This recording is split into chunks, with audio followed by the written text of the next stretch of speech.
If you ask its community, they'll tell you that Deadly Rooms of Death, or DROD, is the world's best puzzle game. On the surface, the task is a simple 2D exercise in logic. You navigate a grid, encounter monsters, and clear the room to proceed. But look past that basic interface, and you find the Caravel Games archives, a massive repository of architectural lore and character histories that stretches back decades. This creates a curious vacuum.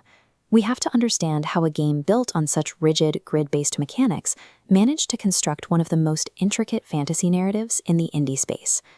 To see how these puzzles scale into a universe, we have to start with the specific reality of the man holding the sword. This is Beethro. He isn't a chosen one or a hero of prophecy. He's a dungeon exterminator. He's a working-class professional treating monster hunting as a literal job. In the early games, he's characterized as a green novice, just beginning to learn the dangerous architecture of the dungeons he's hired to clean.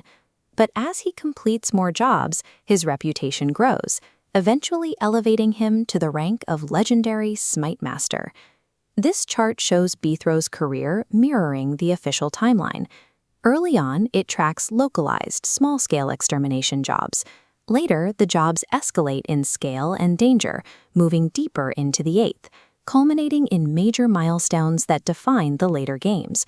By using the literal career path of a single worker, the game organizes its complex history into a grounded chronological sequence. But the world extends far beyond Beethro's sword. This entire universe is known as the 8th. It contains diverse, independent cultures and narratives that exist outside of Beethro's specific path, stories told directly from the 8th itself. Even the adversaries have depth.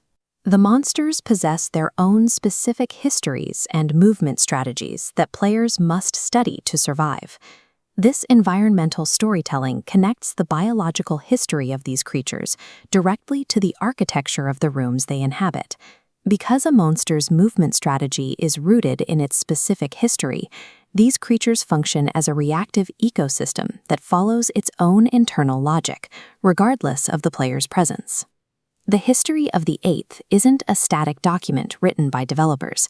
It is a living world because the game provides every player with the same room-building tools used to create the original levels. This flowchart illustrates the game's scripting system, which community architects use to build complex dungeon interactions. Players use these tools to create massive, custom-built dungeons known as holds. The scale of this collaborative effort is massive, with over 400 top-quality user-made holds available to download. This constant generation allows both green novices and legendary Smitemasters to continuously uncover new chapters of history within the 8th. DROD demonstrates that mathematical puzzle mechanics and expansive fantasy lore can support one another.